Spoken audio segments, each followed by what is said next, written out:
when I retired in 21, I had wanted to do First Coast Women's as a volunteer effort. Because I felt like I had dealt with my abortion, I could then offer that piece of me to someone here who might be obviously seeking help with a pregnancy and might want to have an abortion. We moved to Florida when I was 17 and a half, middle of my senior year, and then transferred to Jacksonville, St. Vincent's, through a 3-year Catholic nursing program. I had dated a boy through my junior and senior year. I realized I was pregnant probably January of my senior year. The decision to have an abortion, it's difficult to know where that idea came from.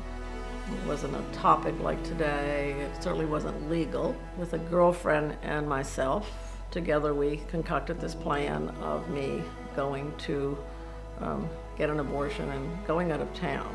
God is interesting, of course, but our senior year is OBGYN, so I was in. I came back to be in an OB program. We each had to witness a delivery, and the first delivery that I was in, the baby was stillborn, and I was chosen to take it to the morgue. And I thought I would just die myself. I remember it was change of shift, and it was very, very busy, and I was trying not to watch any of it. And they said, oh, the student will take it down. So, I'm sure I just closed down at that point. I had to tell somebody, so who did I tell but the psych instructor? She was like a mother to all of us. I remember saying to her how awful I felt. And she was a real reality therapist. She said, well, of course you should. You'd be a sociopath if you didn't feel guilty. So I remember thinking, all right.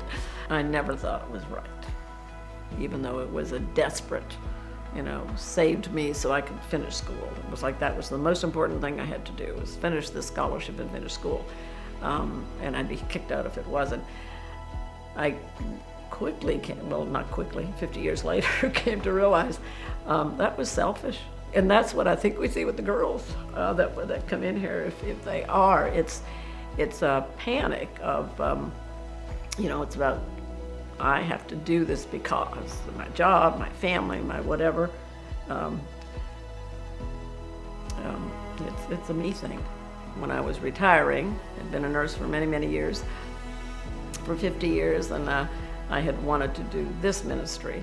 When I applied and was suggested that I do this group, I remember saying to Dana, well, I don't need this because I have spent the last 50 years resolving all of this, and it's done. It's put away. And probably 90% of it was. Interestingly, 4 of my peers, who also are gray-headed and in their 70s, who also had abortions in their early 20s, in the 70s, as only God could do, put us all together in the post-abortion healing group. We still meet. We meet for lunch because we have something, something unique to share. I've always looked at it as a real process for me. And apparently the gals that I was with, we all said it took us 10 years, 20 years, 30 years, 40 years, and 50 years. And we all had worked our life, went on with life, were connected with churches, found forgiveness, but we still had this piece to do, even though none of us thought we did. The requirement of the post-abortion healing class is so beautifully thought out because it takes you through the piece that everyone else misses.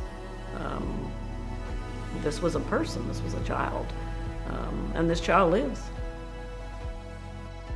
So what's different now that I've gone through the post-abortion healing class than before, when I felt I had accomplished my healing? It's truly a completion. It's a completion of the healing. It's facing and coming out the other side, so to speak. It's a full completion.